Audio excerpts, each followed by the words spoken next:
Hello दोस्तों, कैसे हो। टाइटिम एकेडमी में मैं देव सर आपका एक बार पुनः स्वागत करता हूँ। आज का जो मेरा टॉपिक है यानी कि लेक्चर 7 में मैं जो आपके लिए टॉपिक लेके आया हूँ वो है लीनियर इक्वेशंस को किस हिसाब से सोल्व किया जाता है। एक तो मेथड होता है डिटरमिनेंट मेथड, मतलब सारणिक मेथड से, एक होता है इनवर्स मेथड यानी मैट्रिक्स मेथड से करते हैं। तो आइए हम अपने टॉपिक पर आते हैं। तो टॉपिक है हमारे पास सिस्टम ऑफ लीनियर इक्वेशंस, यानी कि इसका हिंदी नेम होता है रेखिक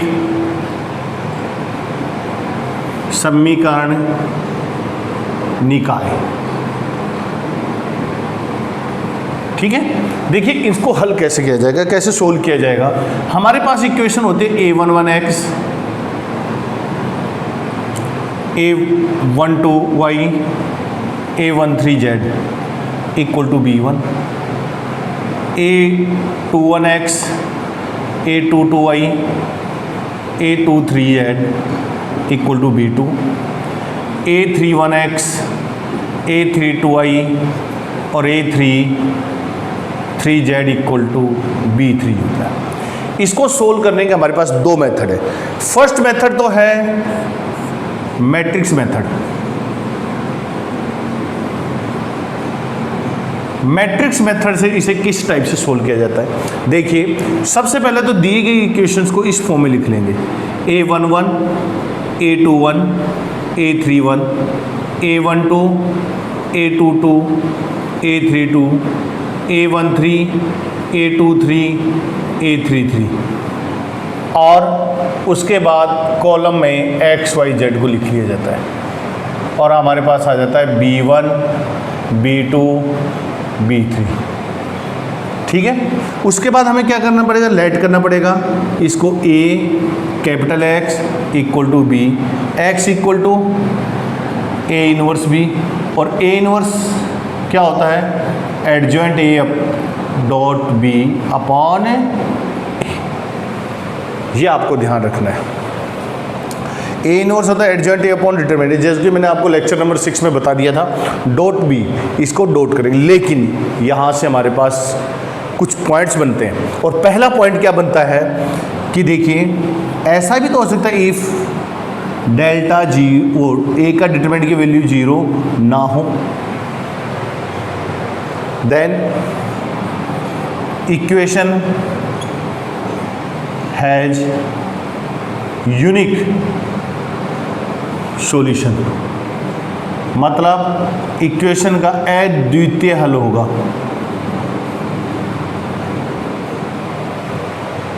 यह भी तो हो सकता है, मैं इसको यहां ले लेता हूं कि डिटरमिनेंट की वैल्यू क्या हो जाए 0, लेकिन यहां पर हमारे पास दो केस बने।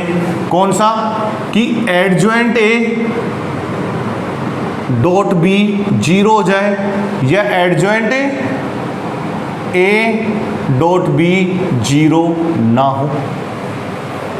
अगर एडजॉइंट ए डॉट बी 0 हो गया तो इसके कितने सॉल्यूशन होंगे, मैनी सॉल्यूशन। ठीक है, और adjoint A dot B is not equal to 0 हुआ तो इसका क्या सॉल्यूशन होगा, नो सॉल्यूशन, मतलब इस इक्वेशन का कोई भी सॉल्यूशन नहीं होगा। इसका एक, इसके कई, इसका कोई हल नहीं। लेकिन अब देखिए यहाँ जब इसे सोल्व करते हैं रेखीय समीकरण निकाय को, सिस्टम ऑफ लीनियर इक्वेशन को, यहाँ एक नाम आता है कंसिस्टेंट, कि ये निकाय कंसिस्टेंट है या इनकंसिस्टेंट है। तो ये आपको बताना है, हिंदी में बोलते हैं संगत। तो ध्यान से समझना बच्चों, ध्यान से समझना कंसिस्टेंट क्या होता है। एक ऐसा सिस्टम जिसके एक या एक से ज़्यादा सॉल्यूशन हो, वन और मोर सॉल्यूशन। यानी कि अगर मैं ये कहूँ कि इसका एक तो सॉल्यूशन है, इसका मतलब ये सिस्टम कौन सा है, कंसिस्टेंट यानी कि संगत। अगर मैं आपसे ये कहूँ कि इसके मैनी सॉल्यूशन है तो इसका मतलब ये सिस्टम भी कौन सा है, कंसिस्टेंट यानी कि संगत। समझ आ गया? यानी कंसिस्टेंट की डेफिनेशन क्या है कि ऐसा निकाय, ऐसा सिस्टम जिसके वन या मोर सॉल्यूशन हो तो वो कंसिस्टेंट होगा, और जिसका एक भी सॉल्यूशन नहीं वो क्या हो जाएगा? इनकंसिस्टेंट, मतलब असंगत निकाय होगा। मेरे ख्याल में आपको मैट्रिक्स मेथड से रैखिक सममीकरण निकाय यानी लीनियर इक्वेशन को सोल्व करने का समझ आ गया होगा। दोबारा से एक बार और समझ लीजिए कि सबसे पहले तो हमें मैट्रिक्स फॉर्म बनानी है, फिर Ax इक्वल टू बी लिखना है, x के लिए A इनवर्स बी लिखना है, A इनवर्स को adjoint A upon determinant A, adjoint आपको निकालना मैंने बता ही दिया था, डिटरमिनेंट निकालना आपको बता ही दिया था।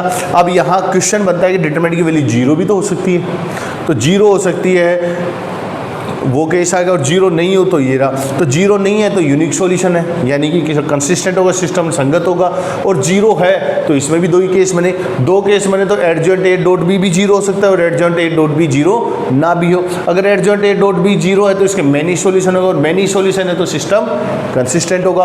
और अगर एडजॉइंट A डॉट बी 0 ना हो तो इसके नो सॉल्यूशन होगा, और इस सिस्टम का ऐसा सिस्टम जिसके कोई भी सॉल्यूशन नहीं होता उसे संगत कहते हैं, यानी इनकंसिस्टेंट कहते हैं। आगे बात समझ में? एक बार रिवाइज कर लेना, ठीक है ना? मैं इसके दूसरे वाले मेथड पे आता हूं। दूसरा मेथड क्या है इसका सोल्व करने का? क्रेमर्स रूल, क्रेमर नियम। ये क्या होता है ध्यान दीजिए। इसके लिए हमें सबसे पहले डेल्टा के लिए कांस्टेंट वाले पार्ट को तो हमें रख लेंगे अलग से।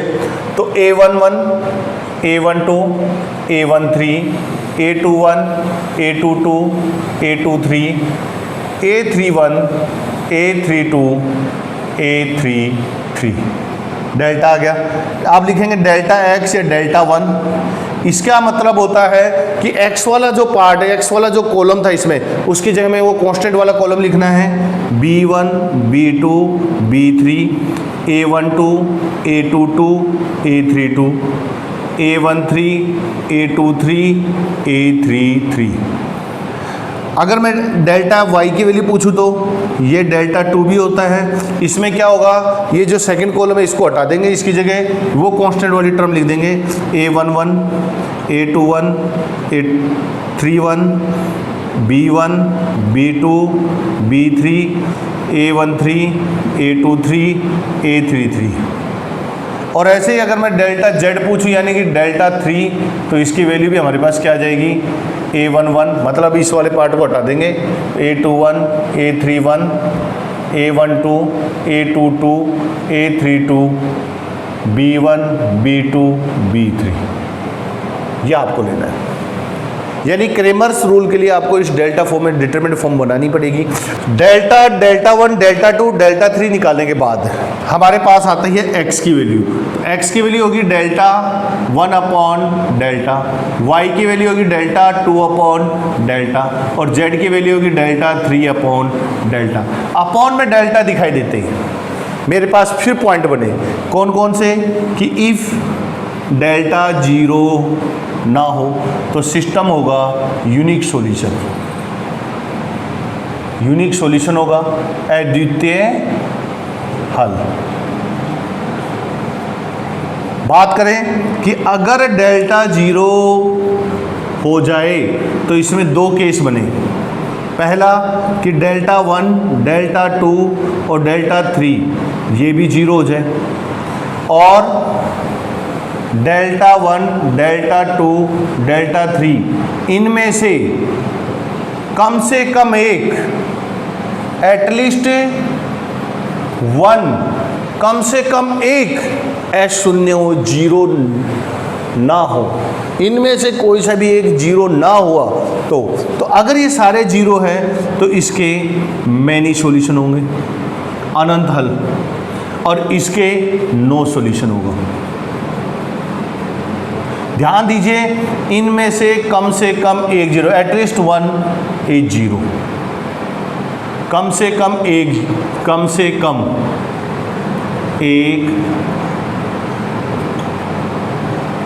अशून्य, मतलब इनमें से कम अगर एक एस शून्य मतलब जीरो नहीं है तो आपके पास ये सॉल्यूशन आएगा नो। और आपको पता ही है, अभी थोड़ी देर पहले बताया यूनिक सॉल्यूशन है तो कंसिस्टेंट, ये कंसिस्टेंट मतलब संगत, ये इनकंसिस्टेंट। देखिए दोबारा से मैं एक बार क्रेमर रूल्स के लिए बता देता हूं। सबसे पहले जो आपको इक्वेशंस दी जाए उनको डिटरमिनेंट फॉर्म में लिख लेंगे। देखिए जब मैं डेल्टा ले रहा हूं अकेला तो कांस्टेंट वाले पार्ट को छोड़ देंगे, पूरी डिटरमिनेंट लिख लिए। डेल्टा एक्स लिखूंगा तो एक्स वाले पार्ट को हटा करके उसकी जगह मैंने कांस्टेंट वाला पार्ट लिख दिया, डेल्टा एक्स लिख दिया। इसी प्रकार से डेल्टा वाई, इसी प्रकार डेल्टा जेड। अब मैं एक्स की वैल्यू फाइंड आउट करूंगा delta one upon delta, Y की value delta upon delta two upon delta, z की value delta three upon delta होगा। लेकिन जैसे अपॉन में अपने को ये दिखाई दिए तो यहाँ केस बना, पहला डेल्टा जीरो ना हो।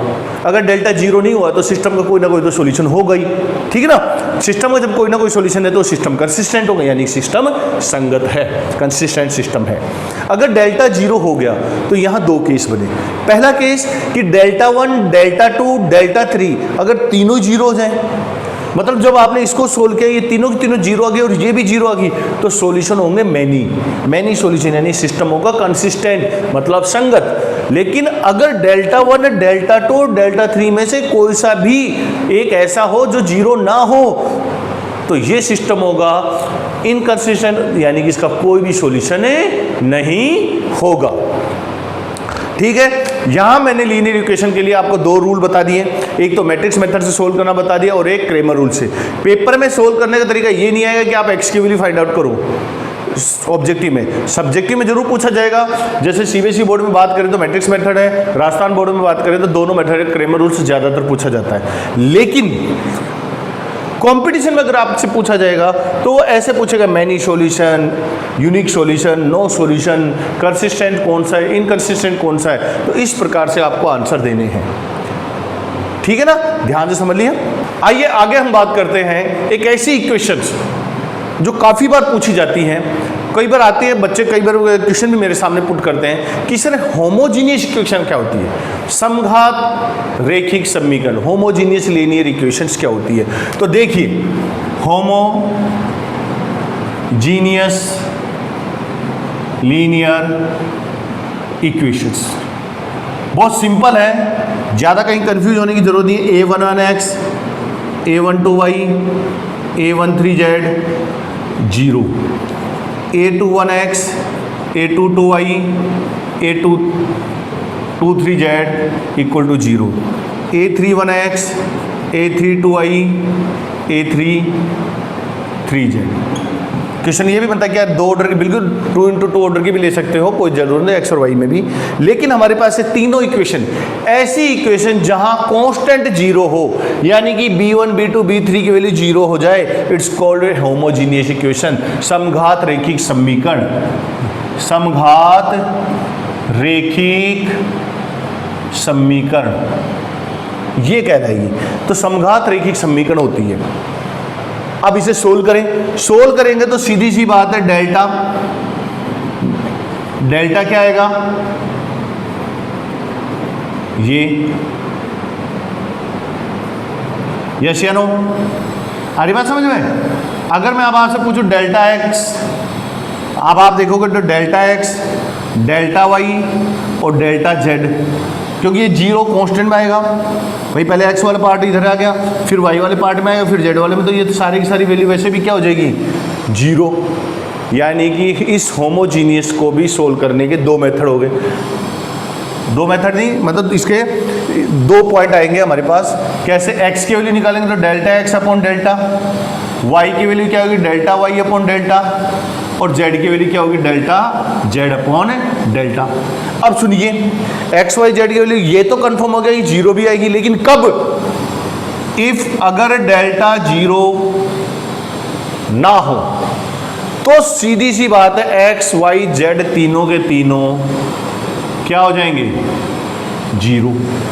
कंफर्म है भाई, हमें ये पता चल गया कि जब मैं डेल्टा एक्स लिखूंगा तो इस एक्स वाले पार्ट की जगह जीरो जीरो आएगा, तो पूरी की पूरी कॉलम जीरो हो जाएगी, तो आंसर जीरो।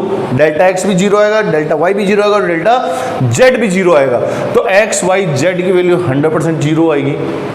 तो delta is not equal to 0, तो एक्स वाई जेड की वैल्यू 0, तो सिस्टम तो कंसिस्टेंट ही है, संगत है। हाँ जी, अब आपने एक बात नोट करी कि x0 y0 0 तो कंसिस्टेंट तो हो ही गया, और साथ के साथ ये ट्रिवियल सॉल्यूशन भी होगा, ट्रिवियल सॉल्यूशन होगा। इसे हिंदी में बोलते हैं तुच्छ हल। और अगर डेल्टा 0 हो गया तो भी इसके मैनी सॉल्यूशन होंगे, और मैनी सॉल्यूशन होंगे तो सिस्टम कंसिस्टेंट होगा, और इसको बोला जाएगा नॉन ट्रिवियल सॉल्यूशन, तुच्छ हल, ये बोला जाएगा। तो आपको ध्यान रखना है कि सबसे पहले तो ये ध्यान रखना है कि होमोजीनियस लीनियर इक्वेशन क्या होती है, समघात रैखिक समीकरण क्या होती है। जब कांस्टेंट 0 हो जाए तो समघात रैखिक समीकरण यानी होमोजीनियस लीनियर इक्वेशन कहलाएगी। फिर हम डेल्टा लिखेंगे, डेल्टा की वैल्यू चेक करनी पड़ेगी। अगर डेल्टा 0 है तो मैनी सॉल्यूशन यानी कंसिस्टेंट ही होगा, यानी कि सिस्टम को क्या कहेंगे, नॉन ट्रिवियल सॉल्यूशन और तुच्छ हल। और अगर डेल्टा 0 ना हो तो एक्स वाई जेड 0 होगा, और ये कंसिस्टेंट होगा और सिस्टम संगत होगा, यानी कि ये कौन सा सॉल्यूशन होगा, ट्रिवियल सॉल्यूशन होगा, तुच्छ हल होगा। प्यारे बच्चों, कंपटीशन में पूछा जाता है क्वेश्चन, तो इसलिए कंपटीशन के लिए आपको ये समघात रैखिक समीकरण यानी लीनियर होमोजीनियस लीनियर इक्वेशन को ध्यान रखना है। इसी के साथ ही मैं मेरे लेक्चर को यहीं समाप्त करता हूँ। धन्यवाद, थैंक यू।